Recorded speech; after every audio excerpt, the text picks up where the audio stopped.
पहिला श्रावणी सोमवार, विठ्ठल मंदिर फुलांनी सजले, सावळ्या विठुरायाचं लोभस रूप। आज पहिला श्रावणी सोमवार असल्याने राज्यातील प्रमुख तीर्थक्षेत्रापैकी असणाऱ्या पंढरपूर येथील सावळ्या विठुरायाच्या आणि रुक्मिणी मातेच्या मंदिराला आकर्षक अशा रंगीबेरंगी फुलांनी सजवण्यात आले आहे। ही सजावट मुंबई येथील विठ्ठल मंजुळा हुन्नर यांनी केली आहे। सजावटीनंतर विठ्ठल रुक्मिणी मातेचं सावळे सगुण रूप पाहायला मिळत आहे। श्री विठ्ठल रुक्मिणीच्या मातेचा गांभारा 16 खांबी 4 खांबी तसेच मंदिराच्या विविध भागात शेवंती, ग्लेंडर, निळ्या रंगाचा ब्ल्यू डीजे, पिवळा झेंडू, कामिनी पांढऱ्या रंगाचा टोटीस, गुलाब, ड्रेसिना, आर्खेड अशा विविध ठिकाणी आकर्षक फुलाची आरास करण्यात आली आहे। यासाठी जवळपास 2 टन फुलांचा वापर करण्यात आला आहे। विविध रंगांच्या फुलांनी देवांचा गाभारा उजळून निघाला आहे। विठुरायाचे आजरे गोजिरे रूप अधिकच खुलून दिसत आहे। भक्तांना थेट मंदिर परिसरात दर्शनाची परवानगी नसली तरी ऑनलाईन दर्शनाची व्यवस्था मंदिर प्रशासनाने केली आहे।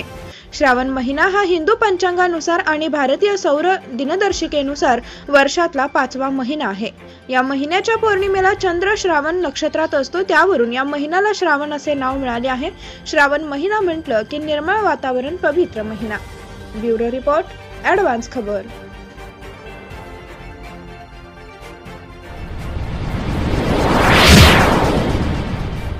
प्रतिज्ञाच्या ठाकूर सज्जन सिंहने घेतला जगाचा निरोप।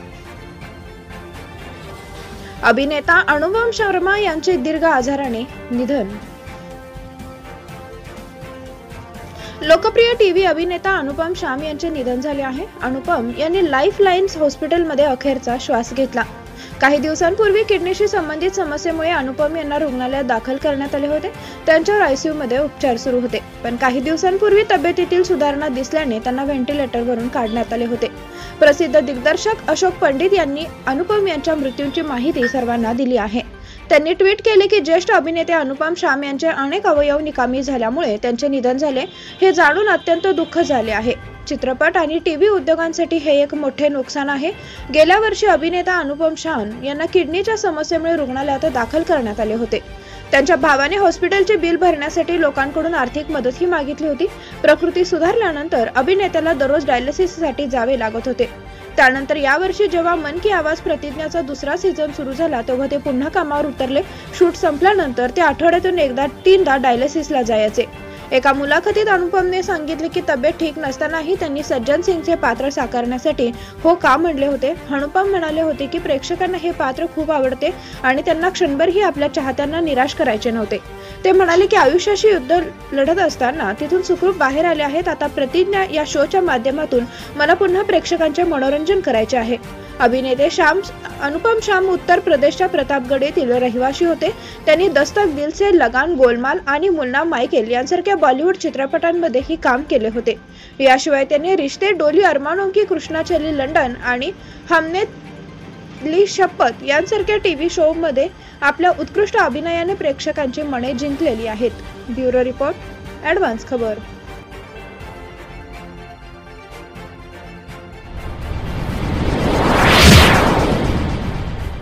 आरक्षणाची 50% मर्यादा शिथिल करण्याच्या मागणीबाबत खलबत।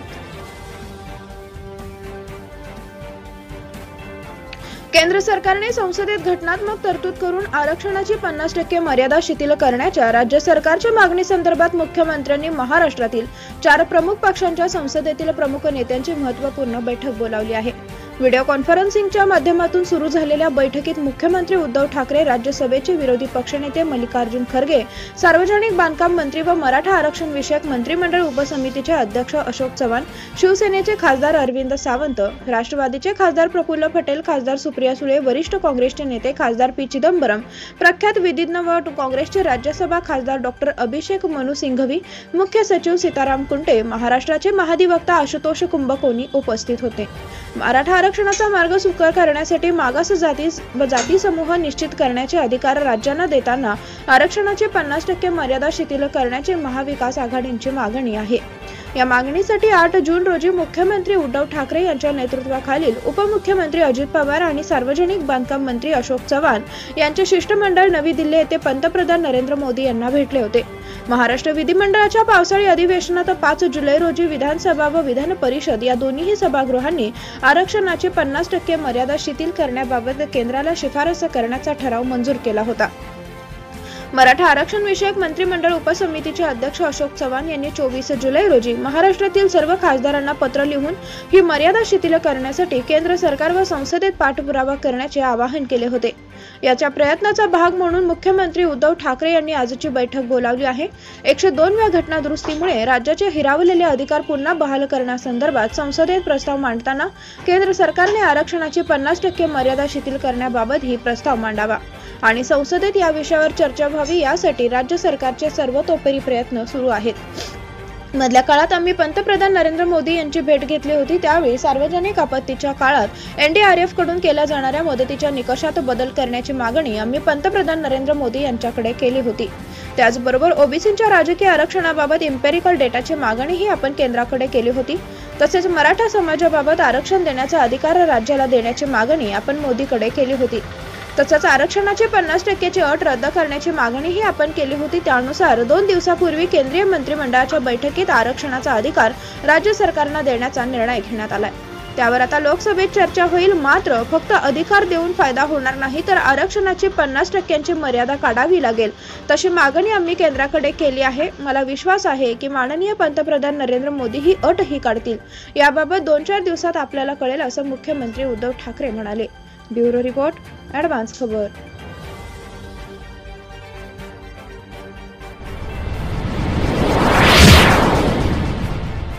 कष्टाने जमवलेले दागिने दरडीखाली गेले, पूरग्रस्त पूजा चव्हाणच्या लग्नाचा खर्च दीपाली सय्यद उचलणार। सोसाट्याचा पाऊस आणि पुरामुळे महाराष्ट्राचे मोठे नुकसान झाले। पूरग्रस्तांना पुन्हा उभं राहण्यासाठी अनेकांनी सढळ हाताने मदत केली। अभिनेत्री दीपाली सय्यद यांनी पूरग्रस्तांना तब्बल 10 कोटींची मदत जाहीर केली होती। या मदतीनंतर दीपाली सय्यद यांनी आणखी एक मोठी घोषणा केली आहे। त्यांनी पोलादपूर तालुक्यातील साखर सुतारवाडी येथील पूरग्रस्त पूजा चव्हाणच्या लग्नाची जबाबदारी घेतलेली आहे। दीपाली सय्यद त्यांच्या चॅरिटेबल ट्रस्टतर्फे पूजा लग्नाचा खर्च उचलणार आहे। मागील काही दिवसांपूर्वी पश्चिम महाराष्ट्र आणि कोकणात पावसाने हाहाकार माजवला। यामध्ये कोट्यावधींचे नुकसान तर झालेच, पण प्रचंड जीवितहानी झाली। या पुरामुळे अनेकांची घरं उद्ध्वस्त झाली। पोलादपूर तालुक्यातील साखर सुतारवाडी येथील पूजा चव्हाण या मुलीचे लग्न होते। पूजाच्या लग्नासाठी तिच्या घरच्यांनी काही दागिने जमवले होते। हे सर्व दागिने पूजाच्या आई वडिलांनी शेजारी राहणाऱ्या भरत सुतार यांच्या घरात ठेवले होते। मात्र पावसामुळे सुतार यांच्या घरावर दरड कोसळली आणि त्यातच पूजाच्या लग्नासाठी ठेवलेले सर्व दागिने दबून गेले। दीपाली सय्यद मागील काही दिवसापासून पूरग्रस्त भागांची पाहणी करत आहेत। त्यावेळी त्यांनी आज साखर सुतारवाडी येथे भेट दिली।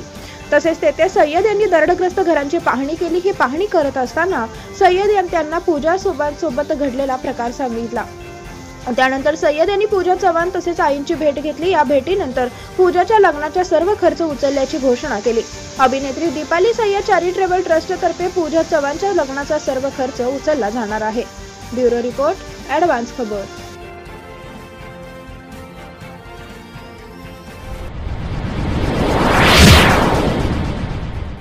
राज्यातील मंदिर प्रार्थना स्थळ कधी सुरू होणार? मुख्यमंत्र्यांकडून पहिल्यांदाच ठोस माहितीची घोषणा।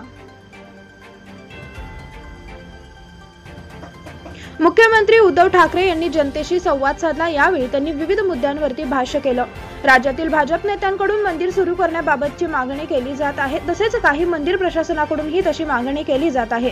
या विषयावरही मुख्यमंत्र्यांनी भाष्य केलं। राज्यातील सर्व मंदिर प्रार्थना स्थळ हे लवकरच उघडले जातील, त्यासाठी पुढचे 8 ते 10 दिवस लागतील, असं मुख्यमंत्री उद्धव ठाकरे यांनी सांगितलं। माझ्याजवळ 2 दिवसांपूर्वी महाराष्ट्र रेस्टॉरंट असोसिएशनचे पदाधिकारी आले होते। त्यांच्या अडचणी समजू शकतो। 4 वाजेपर्यंतच मुभा आहे, पुढे कसं करणार असं ते म्हणत होते। मी त्यांच्याशी बोललो, त्यांनी सुद्धा सहकार्य करण्याचं मान्य केलं। येत्या सोमवारी म्हणजे उद्या आपण राज्यातील टास्क फोर्सचा आढावा घेतो। त्यानंतर आपण काही नियमावली समजून घेतो। त्यानंतर राज्यातील रेस्टॉरंट, मॉल, प्रार्थना स्थळे एक टप्प्याटप्प्याने सुरू करणार आहे। मात्र यासाठी पुढचे 8 ते 10 दिवस लागणार आहेत। सगळ्यांचा संयम आता थोडा तुटत आला आहे, याची मला कल्पना आहे। पण संयम तुटून देऊ नका, कारण हाच एक धोक्याचा क्षण असतो। कारण ज्यावेळी आपल्याला वाटतं आता कोरोना गेला, त्याच वेळी जास्त धोका असतो, असं मुख्यमंत्री म्हणाले। आपल्याला कोरोनाचे नियम पाळायला हवेत। मास्क घालणं, वेळोवेळी हात धुणं, सोशल डिस्टन्स ठेवणं गरजेचं आहे. उद्योजक, ऑफिसेस सगळ्यांनी आपल्या कार्यालयीन वेळेची विभागणी करा. आपल्याला काम बंद करायचं नाही. आपण आपले सर्व कारभार 24 तास उघडे ठेवू, पण कामाच्या वेळा त्यांची विभागणी करून गर्दी टाळा. गर्दी वाढली तर रुग्णवाढीची शक्यता असते, असे आवाहन मुख्यमंत्र्यांनी यावेळी केलं. काही जण समाजातील घटकांना भडकवण्याचा प्रयत्न करतात, पण मी महाराष्ट्राच्या जनतेला खरंच धन्यवाद देतो. अशा वेळी उचापतीकारांच्या आवाहनाला बळी न पडता जे सरकार सांगते ते आपण ऐकत आहात. म्हणूनच महाराष्ट्राचं कौतुक आणि आज जागतिक पातळीवर होत आहे. मुंबई मॉडेलचं कौतुक आज जागतिक पातळीवर केलं जातं. या कौतुकाचा मानकरी महाराष्ट्राचे नागरिक आहेत, असं उद्धव ठाकरे म्हणाले. आपले स्वकीय मित्र असे अनेक जण कोरोना संकटात सोडून गेले. कोरोनाचे थैमान आपण पाहिलं आहे. इतर देशात काय झालं ते आपण टीव्हीवर पाहिलं आहे. ऑक्सिजन प्लांट लावायला सुद्धा बाहेरून यंत्रसामुग्री आणावी लागते, असं देखील मुख्यमंत्र्यांनी यावेळी सांगितलं. ब्युरो रिपोर्ट, ॲडव्हान्स खबर.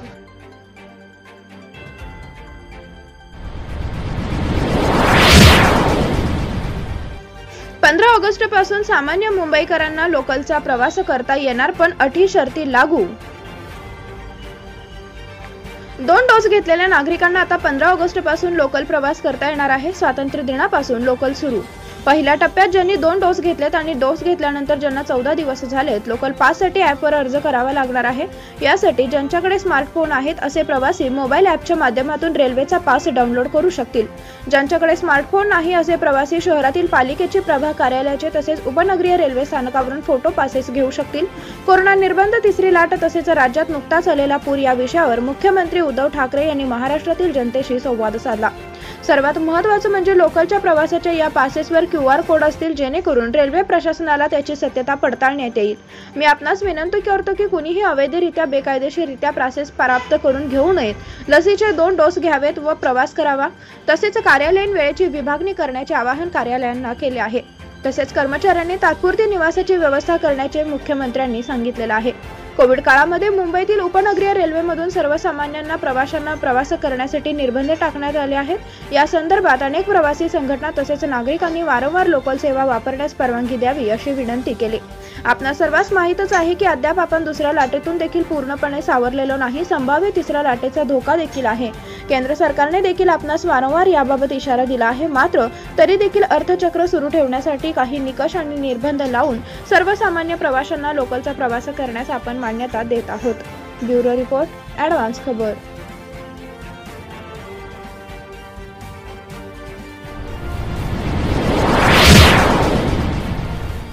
यंदाच्या श्रावणातही त्र्यंबकेश्वराचं मंदिर बंद राहणार. कोरोनाच्या पार्श्वभूमीवर प्रशासनाचा निर्णय.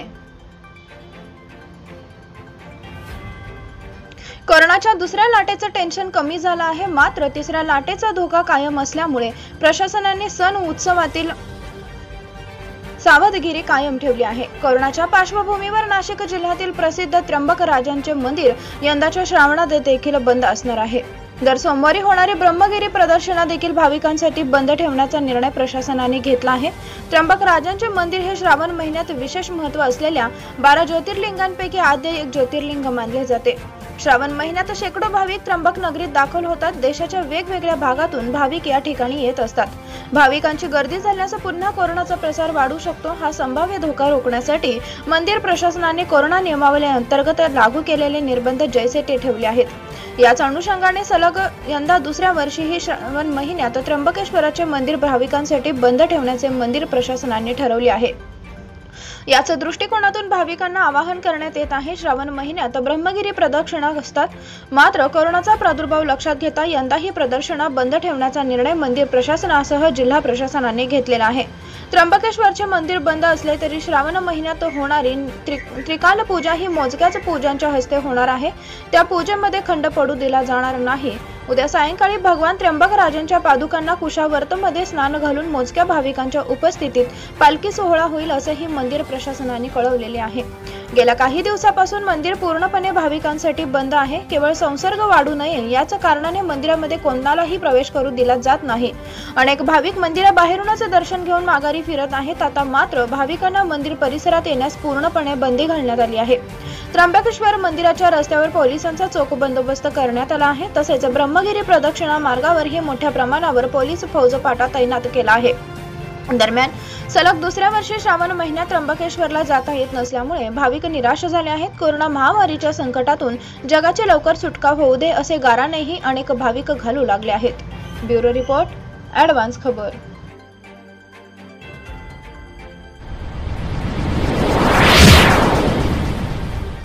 जिथे पूर आला तिथेच कोरोनाचं मोठं संकट घोंगावतंय। मुख्यमंत्र्यांचा 6 जिल्ह्यांना थेट अलर्ट। मुख्यमंत्री उद्धव ठाकरे जनतेला संबोधित करत आहेत। राज्यातील कोरोनाची परिस्थिती, विविध जिल्ह्यांमधील निर्बंध, राज्यातील महापुरानंतरची परिस्थिती या विषयांवर ते राज्यातील जनतेशी बोलत आहेत। यावेळी बोलताना मुख्यमंत्री म्हणाले की राज्यात जिथे पूर आला तिथेच कोरोनाचं मोठं संकट घोंगावते असे म्हणत त्यांनी पूरग्रस्त रायगड, रत्नागिरी, सिंधुदुर्ग, सातारा, सांगली आणि कोल्हापूर या 6 जिल्ह्यांना थेट इशारा दिला आहे। मुख्यमंत्री उद्धव ठाकरे म्हणाले की ज्या जिल्ह्यांमध्ये पूर येऊन गेला आहे तेथे कोरोनाचा सर्वाधिक धोका निर्माण झाला आहे। पूर येण्यापूर्वी देखील प्रामुख्याने या जिल्ह्यांमध्ये कोरोना बाधितांची संख्या जास्त होती। सध्या देखील या जिल्ह्यांमध्ये दररोज मोठ्या प्रमाणावर कोविड-19 बाधित रुग्ण आढळत आहेत। त्यामुळे या जिल्ह्यातील नागरिकांनी सर्वात जास्त काळजी घ्यायला हवी। येथील जनतेने बेसावध राहून चालणार नाही। मुख्यमंत्री उद्धव ठाकरे म्हणाले की पूरग्रस्त रायगड, रत्नागिरी, सिंधुदुर्ग, सातारा, सांगली आणि कोल्हापूर या 6 जिल्ह्यांसह पुणे, सोलापूर, अहमदनगर आणि बीड या जिल्ह्यांना देखील कोरोनाचा धोका आहे। या जिल्ह्यांमध्ये सर्वाधिक कोरोना बाधितांची दररोज नोंद होत आहे। येथील शहर आणि ग्रामीण भागातील परिस्थितीत तफावत असू शकते, परंतु या जिल्हा प्रशासनाने नागरिकांनी काळजी घेणे गरजेचे आहे। राज्यातील कोरोनाची परिस्थिती हाताळण्यासाठी, कोरोनाचा प्रसार थांबवण्यासाठी आपण कोरोना मुक्त गाव यांसारखे उपक्रम राबवतोय। मी तसेच प्रशासन गावामधील सरपंचांशी संपर्क करत आहोत। अशा प्रकारच्या उपक्रमामुळे अनेक गावं कोरोनामुक्त झाली आहेत। अशाच पद्धतीने आपण कोरोनाला हद्दपार करण्यात यशस्वी होऊ असा विश्वास मुख्यमंत्री उद्धव ठाकरे यांनी यावेळी व्यक्त केला। ज्या नैसर्गिक आपत्तीला आपल्याला तोंड द्यावं लागत आहे त्याचा विचार आपल्याला करावा लागत आहे। गेल्या वर्षी निसर्ग चक्रीवादळाला आपल्याला धडकलं, त्यावेळी तोक्ते चक्रीवादळ आपल्या किनाऱ्याला स्पर्श करून गेलं, परंतु त्याने करायचं तेवढं नुकसान केलंच। त्यानंतर जो काही पूर आला ते सगळं विचित्र होतं। काही दिवसांचा, काही महिन्यांचा पाऊस एका दिवसात आणि काही तासात कोसळायला लागलाय। याची काही कारण आपण काहीही देऊ शकतो। वेधशाळेने याचा आपल्याला अंदाज दिला होता, पण तो इतका भीषण राहील असं कोणालाही माहिती नव्हतं। काही ठिकाणी धरणाचं पाणी कमी करावं लागेल, त्यामुळे नद्यांना पूर आला। आता हे दरवर्षाचं संकट असून त्यातून येणारी आपत्ती, त्यातल्या त्यात अतिवृष्टीचा इशारा सांगितल्यानंतर आपल्या प्रशासनाने जवळपास 4.5 लाख लोकांचं स्थलांतर केलं। आपल्याला जीवितहानी होऊ दिलं नाही। मात्र ज्या दरडी कोसळल्या त्यात आपले रस्ते खचले, तसेच घाटही खचले, तसेच दरडी कोसळून गावं उद्ध्वस्त झाली। डोंगराच्या खाली आपले बांधव, माता भगिनी गाडल्या गेल्या। दरडी कोसळणे, पूर येण्याचे प्रमाण वाढू लागले आहे। ग्लोबल वॉर्मिंगमुळे हिमनग वितळणार आणि त्यामुळे पाण्याची पातळी वाढेल असं म्हटलं जात आहे। ब्युरो रिपोर्ट, ॲडव्हान्स खबर।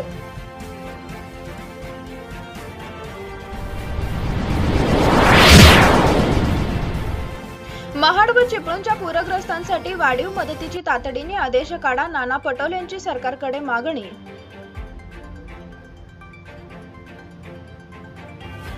कोकणासह पश्चिम महाराष्ट्रात 22 ते 25 जुलै दरम्यान झालेल्या अतिवृष्टीमुळे तळईसह इतर गावात दरडी कोसळून मोठी जीवित व वित्तहानी झाली। शेतकरी, व्यावसायिक, दुकानदार, सर्वसामान्य नागरिकांचे मोठ्या प्रमाणात नुकसान झाले आहे।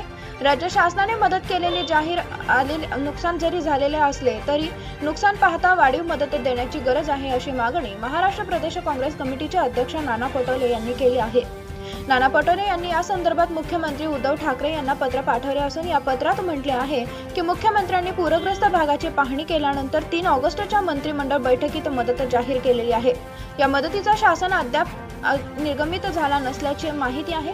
मी स्वतः महाड, चिपळूण या अतिवृष्टीग्रस्त भागात 4 आणि 5 ऑगस्ट रोजी पाहणी दौरा करून स्थानिकांशी संवादही साधला आहे। अतिवृष्टीमुळे शेती, मच्छीमार, व्यावसायिक, दुकानदार घरांची मोठी हानी झालेली आहे। सरकारने मदत जाहीर केली असली तरी त्यात वाढ करण्याची गरज आहे। नाना पटोले म्हणाले की पीक विमा कंपन्यांकडून शेतकऱ्यांना नुकसान भरपाई देण्यास दिरंगाई केली जात आहे। या संदर्भात विमा कंपन्यांच्या अधिकाऱ्यांची बैठक घेऊन तातडीने विनाविलंब नुकसान भरपाई मिळावी यासाठी निर्देश द्यावेत।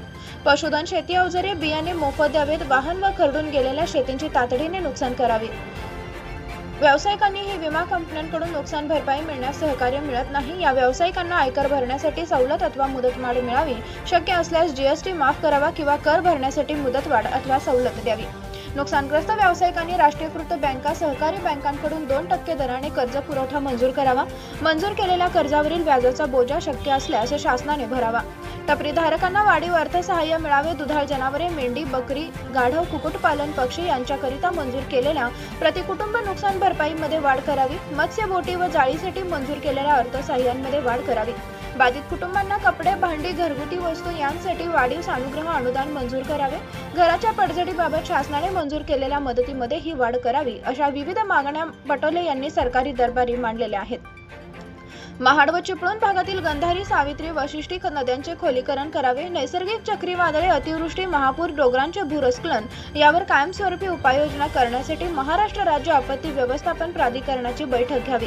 गंधारी, वशिष्ठी, सावित्री नद्यांच्या खोलीकरण व नदीपात्रात सुधारणा करण्याचे व पूर संरक्षक भिंती बांधण्यासाठी नेमलेल्या समितीमध्ये पाटबंधारे विभागाअंतर्गत असलेल्या मेरी, जलसंधारण विभागाअंतर्गत असलेल्या नेरी या संस्थांचा सहभाग घ्यावा, अशा मागण्या काँग्रेस प्रदेशाध्यक्ष पटोले यांनी केलेले आहेत. ब्युरो रिपोर्ट, ॲडव्हान्स खबर.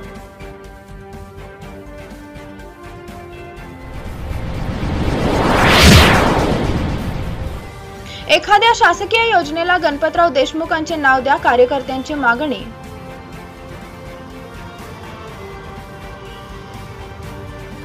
गृहराज्यमंत्री शंभूराज देसाई यांनी आज दिवंगत गणपतराव देशमुख यांच्या कुटुंबियांची भेट घेतली. देसाई यांनी मुख्यमंत्री उद्धव ठाकरे यांच्या भावना दिवंगत माजी आमदार गणपतराव देशमुख यांच्या कुटुंबियांपर्यंत पोहोचवून त्यांच्या कुटुंबियांचे सांत्वन केले. तसेच गणपतराव देशमुख यांचे नाव एखाद्या शासकीय योजनेला देण्याची मागणी होत आहे, याबाबत महाविकास आघाडीच्या नेत्यांसोबत चर्चा करून निर्णय घेणार असल्याचंही आश्वासन यावेळी देसाई यांनी दिले. राष्ट्रवादी काँग्रेसचे अध्यक्ष शरद पवार सांगोला दौऱ्यावर आहेत. दिवंगत माजी आमदार गणपतराव देशमुख यांच्या कुटुंबियांची सांत्वनपर भेट घेणार आहेत. तब्बल 50 वर्ष राज्याच्या विधानसभेत आमदार म्हणून आपली कारकीर्द गाजवलेले ज्येष्ठ नेते गणपतराव देशमुख याचं 30 जुलै रोजी निधन झालं. गणपतराव देशमुख यांच्या निधनानंतर शरद पवार अंत्यसंस्काराला उपस्थित राहू शकले नव्हते. त्यामुळे सांगोल्यात जाऊन शरद पवार हे गणपतराव देशमुख यांच्या घरी जातील, तिथे त्यांच्या कुटुंबियांची सांत्वनपर भेट घेतील. गणपतराव देशमुखांच्या निधनानंतर विविध पक्षीयांनी शोक व्यक्त केला होता. पवारांनीही ट्विटरवरून गणपतरावांना श्रद्धांजली अर्पण केली होती. गणपतराव देशमुख यांचा जन्म 10 ऑगस्ट 1926 रोजी झाला. अत्यंत साधी राहणी असलेल्या गणपतराव देशमुख यांनी तब्बल 54 वर्ष सांगोला मतदारसंघाचं प्रतिनिधित्व केलं आहे. एकाच मतदारसंघातून विधानसभेवर सर्वाधिक वेळा निवडून येण्याचा विक्रम शेतकरी कामगार पक्षाचे माजी आमदार गणपतराव देशमुख यांच्या नावावर आहे. सोलापूर जिल्ह्यातील सांगोला मतदारसंघातून 11 वेळा त्यांनी विक्रमी विजय मिळवले. 2009च्या विधानसभा निवडणुकीत विजय मिळवून करुणानिधी यांच्या पाठोपाठ 10व्यांदा आमदारकीची निवडणूक जिंकणारे आबासाहेब देशमुख हे देशातले दुसरे आमदार ठरले. आबासाहेब देशमुखांनी सांगोल्यातून सगळ्यात पहिल्यांदा 1962च्या निवडणुकीत विजय मिळवला. त्यानंतर 1972 आणि 1995 या 2 पंचवार्षिक वगळता प्रत्येक विधानसभा निवडणुकीत सांगोल्यातील जनतेने त्यांच्यावर निस्सीम प्रेम केलं. गणपतराव देशमुख हे बहुतांश काळ विरोधी बांकावरच होते. मात्र 1978 मध्ये शरद पवार यांनी पुलोद सरकार स्थापले, त्यावेळी त्यांचा मंत्रिमंडळात समावेश झाला. त्यानंतर 1999 मध्ये शेकापने काँग्रेस आघाडी सरकारला पाठिंबा दिला, तेव्हाही गणपतराव देशमुख यांचा मंत्रिमंडळात समावेश झालेला होता. ब्युरो रिपोर्ट, ॲडव्हान्स खबर.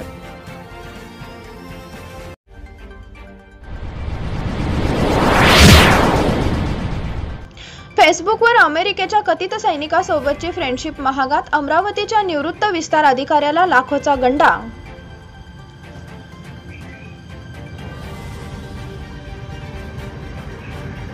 सोशल मीडिया हे फार मोठं जाळं बनलं आहे. हे जग आभासी जरी असलं तरी लाखो लोकांच्या भावना आता या जगाशी गुंतल्या गेलेल्या आहेत. लाखो लोक याच जगांना भेटले, अनेकांची मैत्री झाली, अनेकांची भांडणं झाली, तर अनेकांना जोडीदारही याच जगाने दिले. या जगात आता लोकांची वाढती संख्या लक्षात घेऊन चोरट्यांनी आता आपल्या चोरीचं स्वरूपही बदललेलं आहे. घरफोडी किंवा पाकिटमारी सारख्या चोऱ्या या क्षुल्लक झाल्या आणि सायबर क्राईम हा मोठा गुन्हा या जगतात आला. काही नराधम सोशल मीडियावर साध्या भोळ्या युजर्सला फसवतात, पैसे दुप्पट तिप्पट करून देण्याचा आमिष देतात, त्यानंतर गायब होतात. असाच काहीसा प्रकार अकोल्यात समोर आला आहे. अकोल्यात एका सेवानिवृत्त व्यक्ती सोशल मीडियावर नेहमी सक्रिय असतात. त्यांचं नाव आत्माराम शिंदे असं आहे. त्यांना आरोपी चोरट्याने फेसबुकवर फ्रेंड रिक्वेस्ट पाठवली. त्याने स्वतःला अमेरिकेत सैन्यात असल्याचं सांगितलं. तसेच वृद्धाला 25 कोटी रुपयांचं आमिष दिलं. आत्माराम आरोपीच्या आमिषाला बळी पडले. त्याने आरोपीच्या बँक खात्यात तब्बल 56,60,000 रुपये पाठवले. पण त्यानंतर आरोपीने आत्माराम यांच्यासोबत बोलणं सोडलं. आरोपीने स्वतःचं फेसबुक अकाउंट ब्लॉक केलं, तसेच आपला मोबाईल नंबरही बंद केला.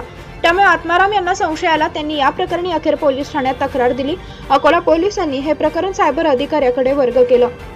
त्यानंतर सायबर पोलिसांनी तपास करत आरोपीच्या मुसक्या आवळल्या। या प्रकरणातील आरोपी हा एक नायजेरियन नागरिक आहे। पोलिसांनी त्याला अटक केली आहे। पोलीस आता त्याची सखोल चौकशी करत आहेत। दुसरीकडे आत्माराम शिंदे यांच्या आरोग्य विभागातून विस्तार अधिकारी या पदावरून सेवानिवृत्त झाले आहेत। त्यांची आरोपी सोबत फेसबुकवर ओळख झाली होती। त्यातूनच त्यांनी आरोपीच्या खात्यात पैसे पाठवले। आत्माराम यांनी पोलिसांच्या कारवाईवर समाधान व्यक्त केलं आहे। ब्युरो रिपोर्ट, ॲडव्हान्स खबर।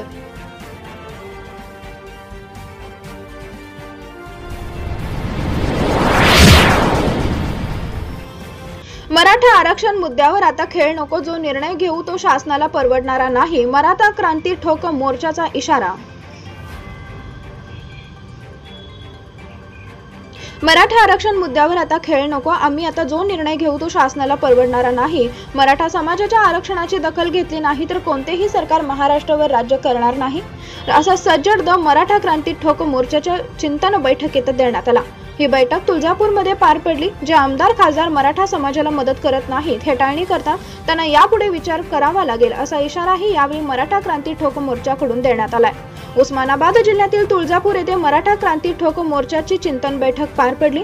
या बैठकीमध्ये मोर्चांचे राज्यातील विविध समन्वयक उपस्थित होते। जवळपास 2 तास चाललेल्या या बैठकीमध्ये विविध ठराव घेण्यात आले। या ठरावाची अंमलबजावणी कशी करायची याचा निर्णय राज्यस्तरीय मेळाव्यात घेण्यात येईल, असं आयोजकांनी यावेळी सांगितलं। मराठा समाजाचे अनेक मुख्यमंत्री, आमदार, खासदार असताना मराठा आरक्षणाबाबत समाजावर अन्याय का झाला, हा अन्याय कोणी आणि का केला याचा शोध उद्याच्या राज्यव्यापी बैठकीत घेतला जाणार आहे। त्याचे पडसाद पुन्हा राज्यभर पाहायला मिळतील, असंही चिंतन बैठकीचे आयोजक सज्जन साळुंखे यांनी म्हटलंय। आता मराठा आरक्षणासाठी मूक मोर्चाच्या ऐवजी ठोक मोर्चे निघतील अशी शक्यता वर्तवली जात आहे। तुळजापूर येथे झालेल्या बैठकीत सर्वांनी मराठा क्रांती ठोक मोर्चाच्या टोप्या डोक्यावर घातल्या होत्या। त्यामुळे आगामी काळात मराठा समाज आरक्षणासाठी अधिक आक्रमक होणार असं पाहायला मिळत आहे। मराठा आरक्षणासाठी मराठा आंदोलक सातत्याने आंदोलन करत आहेत। या आंदोलकांनी मूक मोर्चावर भर दिला होता, तर काहींनी मोर्चांना आणि मराठा आंदोलकांनी पुकारलेल्या बंदला हिंसक वळणही लागलं होतं। त्यामुळे अनेक आंदोलकांवर पोलिसांनी गुन्हे दाखल केले होते। हे गुन्हे तात्काळ मागे घेण्याची सातत्याने मागणी होत होती। स्वतः खासदार संभाजी छत्रपती यांनी आंदोलकांवरील गुन्हे मागे घेण्याची विनंती मुख्यमंत्री उद्धव ठाकरे आणि गृहमंत्री दिलीप वळसे पाटील यांच्याकडे केली होती। या आधीच्या गृहमंत्र्यांकडेही त्यांनी ही मागणी केली होती। आज अखेर सरकारने त्यांची मागणी मान्य केली आहे। राज्य सरकारने आंदोलकांवरील गुन्हे मागे घेतल्याने संभाजी छत्रपती यांनीही राज्य सरकारचा आभार मानलं, तर मराठा तरुणांनीही संभाजी छत्रपती यांचे आभार मानले आहेत। ब्युरो रिपोर्ट, ॲडव्हान्स खबर।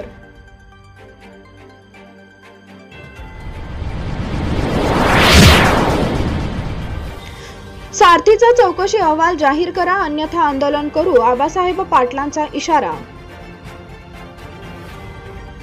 छत्रपती शाहू महाराज संशोधन, प्रशिक्षण व मानव विकास संस्था म्हणजेच सारथी संस्था ही मराठ्यांचं आशास्थान आहे। गेल्या काही दिवसांपूर्वीच सारथीच्या स्वायत्तेला मान्यता देण्यात आली होती, पण या सारथी संस्थेत ही प्रचंड भ्रष्टाचार झाल्याचंही उघड झालंय। विशेष म्हणजे मराठा समाजाचे नेते आबासाहेब पाटील यांनी सारथीतील भ्रष्टाचार उघड करण्याची मागणी केली आहे। ठाण्यात माध्यमांच्या प्रतिनिधींशी बोलताना आबासाहेब पाटलांनी सरकारला एक प्रकारचा इशारा दिलाय। मराठा समाजाच्या युवकांच्या सर्वांगीण विकासासाठी, कौशल्य विकासासाठी सारथीसारखी संस्था उभा राहिली। सारथीचा काही लोकांनी मोठ्या प्रमाणामध्ये गैरवापर केला, भ्रष्टाचार केला। यानंतर सारथीची चौकशी करण्यात आली, असंही ते म्हणालेत। आता चौकशी पूर्ण झालेली असून हा चौकशी अहवाल सरकारने जाहीर करावा आणि संबंधित लोकांच्यावर फौजदारी गुन्हे दाखल करावेत, अन्यथा मराठा क्रांती ठोक मोर्चाच्या वतीने सारथी समोर पुन्हा एकदा आंदोलन होईल, असा इशाराच आबासाहेब पाटलांनी दिलाय। मराठा समाजासाठी सारथी संस्था कार्यरत करण्यात आली। या सारथीमध्ये मोठ्या प्रमाणात गैरव्यवहार झाला असून त्याची चौकशी पूर्ण झालेली आहे। अहवाल त्या ठिकाणी आलेला आहे, पण सरकार अहवाल जाहीर करण्यास तयार नाही। सरकारने लवकरात लवकर हा अहवाल जाहीर करावा, गैरव्यवहार करणाऱ्यांवर तात्काळ गुन्हा दाखल करावेत, अन्यथा सारथीच्या समोर मराठा क्रांती ठोक मोर्चाच्या वतीने आंदोलन करण्यात येणार असल्याचा निर्धारही आबासाहेब पाटलांनी बोलून दाखवलाय। ब्युरो रिपोर्ट, ॲडव्हान्स खबर।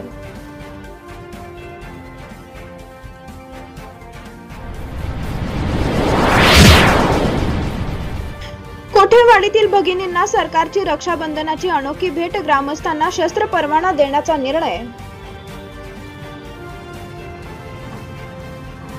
अहमदनगर जिल्ह्यातील पाथर्डी तालुक्यातील कोठेवाडी येथील दरोडा व बलात्कार प्रकरणातील 12 आरोपींची मोका अर्थात महाराष्ट्र संघटित गुन्हे नियंत्रण कायद्यातून सुटका करण्यात येत असल्याचा निकाल औरंगाबाद खंडपीठाने दिला आहे। संदर्भित विषयावर गावातील ग्रामस्थांनी राज्याचे गृहमंत्री दिलीप वळसे पाटील यांची भेट घेतली। भेटीत तेथील माता भगिनींनी शस्त्र परवाना मिळावा अशी मागणी केली। ही मागणी तात्काळ मान्य करत गृहमंत्र्यांनी कोठेवाडी ग्रामस्थांना योग्य त्या नियमानुसार शस्त्र परवाने द्या अशा सूचना संबंधित प्रशासनाला दिल्या आहेत। या बैठकीवेळी विधान परिषदेचे उपसभापती डॉक्टर नीलम गोरे, नगरचे पोलीस निरीक्षक मनोज पाटील, DYSP सुदर्शन मुंडे उपस्थित होते। ग्रामस्थांसमवेत झालेल्या या बैठकीत डॉक्टर नीलम गोरे यांनी काही महत्त्वाच्या मागण्या केल्या। यामध्ये प्रामुख्याने गावात संरक्षण वाढवावे, गावात घडणाऱ्या प्रत्येक गोष्टीवर नजर असावी, यासाठी CCTV दुरुस्त करून द्यावेत, ग्राम रक्षक दलामार्फत समन्वय करून द्यावे, जेणेकरून काही अडचणी असतील तर पोलीस आणि सरकारची सहाय्यता त्यांना मिळू शकेल। या बैठकीत महिला अत्याचाराच्या प्रश्नावर भगिनींना शस्त्र परवाना मिळावा या मागणीनंतर परवाना देण्याचा ऐतिहासिक निर्णय गृहमंत्री दिलीप वळसे पाटील यांनी घेतला आहे। ही रक्षाबंधनापूर्वी अनोखी भेट शासनाने दिली, त्याबद्दल मुख्यमंत्री उद्धव ठाकरे आणि गृहमंत्री दिलीप वळसे पाटील यांचेही त्यांनी आभार मानले। ब्युरो रिपोर्ट, ॲडव्हान्स खबर।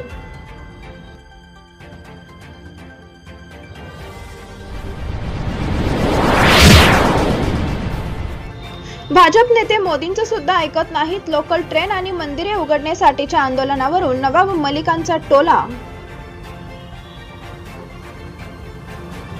कोरोनाचे संकट टाळण्यासाठी मुख्यमंत्री आणि पंतप्रधान नरेंद्र मोदी भूमिका घेत आहेत, मात्र याला विरोध करून भाजप नेते मोदींचं पण ऐकत नाहीत हे सिद्ध होत आहे।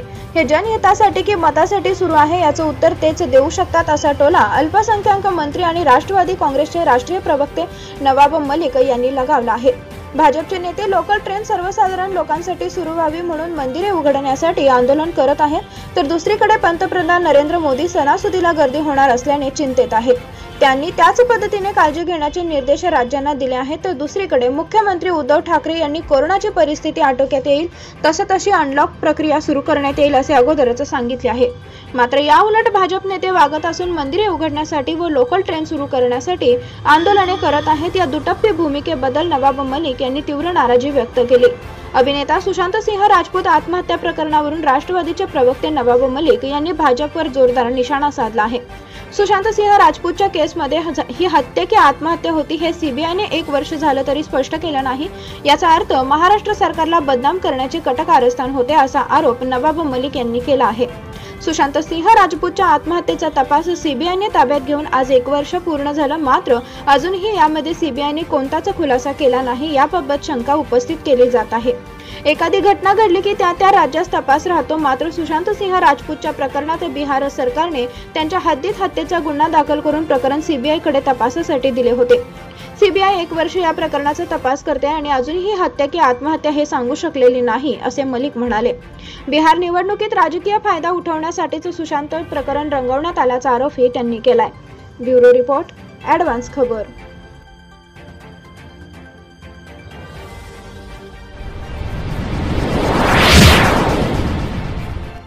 आधी बावनकुळेंचा ओबीसी आरक्षणासाठी, आता खासदार महात्मेंचा धनगर आरक्षणासाठी आघाडीला अल्टिमेटम।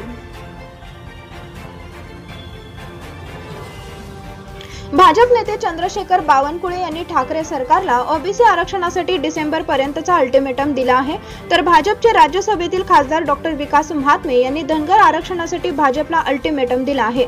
धनगर समाजाला आरक्षण न दिल्यास थेट रस्त्यावर उतरून संघर्ष करण्याचा इशाराही विकास महात्मे यांनी दिला आहे। त्यामुळे आरक्षणाच्या मुद्द्यावरून भाजप आक्रमक होत असल्याची जोरदार चर्चा आहे।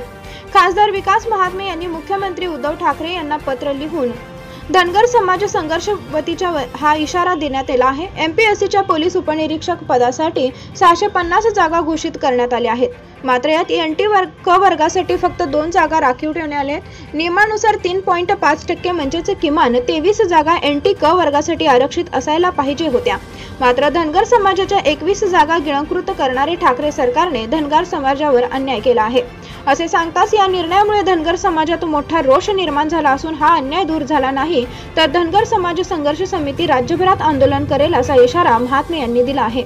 दरम्यान याआधी चंद्रशेखर बावनकुळे यांनी ओबीसी आरक्षणाच्या मुद्द्यावरून राज्य सरकारला इशारा दिला आहे।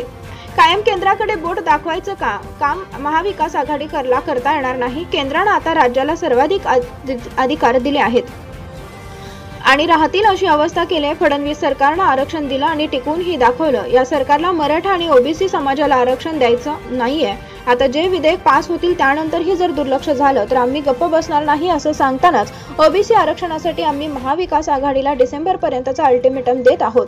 जर आरक्षण दिलं नाही तर समाजाला न्याय दिला नाही तर राज्यातल्या एकाही मंत्र्याला रस्त्यावर फिरू देणार नाही असा इशारा बावनकुळे यांनी दिलाय.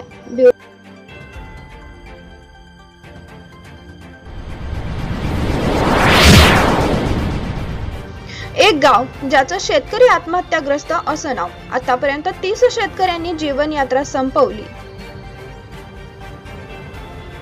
यवतमाळ तालुक्यातील बोडबोडण गावात 2002 पासून सुरू झालेले शेतकरी आत्महत्येचे सत्र अजूनही थांबलेले नाही.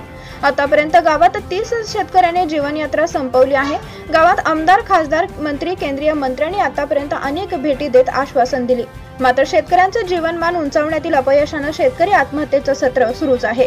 बोडबोडण येथे 26 जानेवारी 2002 रोजी विनोद राठोड या शेतकऱ्याने कर्जामुळे आत्महत्या केली. तिथून गावातील शेतकरी आत्महत्येचे सत्र सुरू झाले. आता विलास राठोड या शेतकऱ्याने कर्जापायी आत्महत्या केली. त्यानिमित्ताने पुन्हा एकदा गावातील शेतकरी आत्महत्येचा विषय चर्चेत आला. आतापर्यंत या गावात 30 शेतकऱ्यांनी नापिकी व कर्जबाजारीपणाला कंटाळून जीवन यात्रा संपवली. वाढत्या शेतकरी आत्महत्यांमुळे गावकरी हा 26 आकडा कर्दन काळ मानत आहेत. विलास राठोड यांनी नुकतीच आत्महत्या केली. त्यांच्याकडे 5 एकर शेती होती. यंदा पेरणीसाठी पैसा नसल्याने त्यांची शेती पडीत राहिली. कुटुंबाचा उदरनिर्वाह कसा चालवायचा या विवंचनेत त्यांनी टोकाचं पाऊल उचलत आत्महत्या केली. मृत शेतकऱ्यांच्या आई वडिलांचे काही वर्षापूर्वी निधन झाले. आता कुटुंबात केवळ पत्नी आणि 2 लहान मुले आहेत. या कुटुंबाला शासनाने आर्थिक मदत देऊन जगण्यासाठी आधार देण्याची मागणी केली जात आहे. बोडबोडण गावांमध्ये आजवर अनेक नेते आले, जगभरातील एनजीओ आले, आध्यात्मिक गुरु आले, मात्र गावातील शेतकऱ्यांची अवस्था आहे तशीच आहे. गावातील शेतकऱ्यांचे जीवनमान उंचावण्यासाठी आजवर भेटीगाठी दौऱ्यापलीकडे कोणताच उपक्रम सरकारने राबवला नाही. विशेष मदत सुद्धा गावाला मिळाली नाही. सरकार बदलली, बदलत्या सरकारमधील नेते गाव भेटी देत फक्त सांत्वन करत राहिले, बाकी काहीच झालं नाही. त्यामुळे आता तरी मायबाप सरकारने या शेतकरी आत्महत्या रोखण्यासाठी ठोस उपाययोजना कराव्यात अशी मागणी गावकऱ्यांनी केली आहे. ब्युरो रिपोर्ट, ॲडव्हान्स खबर.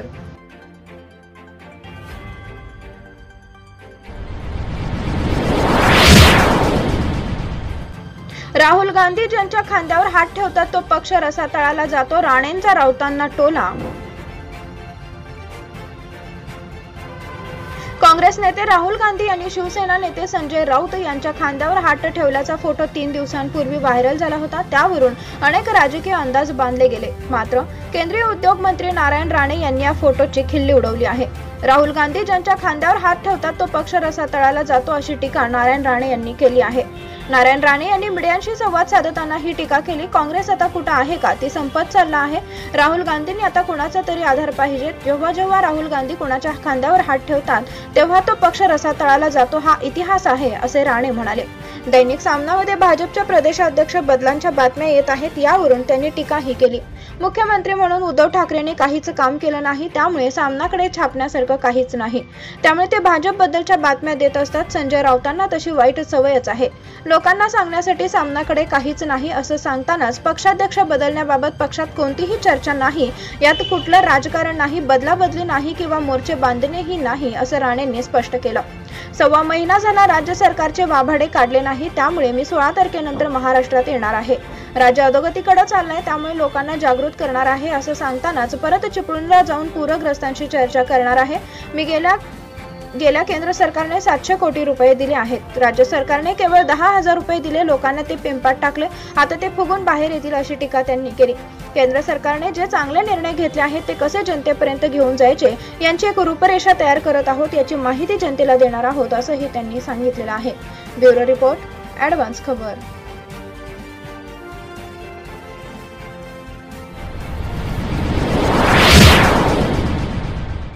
करदात्यांना दिलासा, आयकर विभागाकडून तक्रार दाखल करण्यासाठी नवी सुविधा. आयकर विभागाने करदात्यांच्या सोयीसाठी विशेष सुविधा सुरू केली आहे. या अंतर्गत आता करदात्यांना वेगवेगळ्या प्रकारच्या तक्रारीसाठी स्वतंत्र प्लॅटफॉर्म उभा करून देण्यात आलाय. खरं तर आयकर विभागाने करदात्यांना फेसलेस असेसमेंट स्कीम अंतर्गत अनेक पैलूंवर तक्रारी दाखल करण्यासाठी 3 वेगवेगळे अधिकृत ईमेल आयडी जारी केलेत। करदात्यांसाठी करदाते सेवा पुरवण्यासाठी विभागाने प्रलंबित प्रकरणाशी संबंधित तक्रारी नोंदवण्यासाठी फेसलेस योजनेअंतर्गत समर्पित ईमेल आयडी तयार केलेत। करदाते त्यांच्या वेगवेगळ्या समस्यांसाठी 3 वेगवेगळ्या ईमेल आयडी तक्रार करू शकतात, अशी माहिती आयकर विभागाने दिली आहे। फेसलेस असेसमेंट स्कीम अर्थात ई असेसमेंट अंतर्गत करदाते आणि कर अधिकारी यांच्यात कोणताही सामना होत नाही। यामुळे करदात्यांना कोणतीही तक्रार दाखल करणे सोपे होईल, तसेच त्यांची समस्या देखील सहज सोडवली जाईल। ही योजना केंद्र सरकारने 2019 मध्ये सुरू केली होती। या योजनेअंतर्गत करदात्यांना आयकर विभागाच्या कोणत्याही अधिकाऱ्याला भेटण्याची गरज नाही। आयकर विभागाने जारी केलेल्या 3 ईमेल आयडीवर करदात्यांनी वेगवेगळ्या प्रकारच्या तक्रारी केल्या तर त्या जलद गतीने सोडवता येतील। तुम्ही आयकर परताव्याची वाट पाहत असाल तर तुमच्यासाठी एक आनंदाची बातमी आहे। प्राप्तिकर विभागाने चालू आर्थिक वर्षाच्या 1 एप्रिल ते 2 ऑगस्ट दरम्यान 21.32 लाख करदात्यांना सुमारे 45,896 कोटी रुपयांचे परतावे जारी केलेत। आयकर विभागाने ट्विट करून याबाबत माहिती दिली। आयटी विभागाने 21.32 वैयक्तिक प्रकरणांमध्ये 13,694 कोटी रुपयांचे परतावे जारी केलेत। त्याचबरोबर 1,19,173 कॉर्पोरेट प्रकरणांमध्ये 32,203 कोटी रुपयांचा परतावा जारी करण्यात आलाय। ब्युरो रिपोर्ट, ॲडव्हान्स खबर।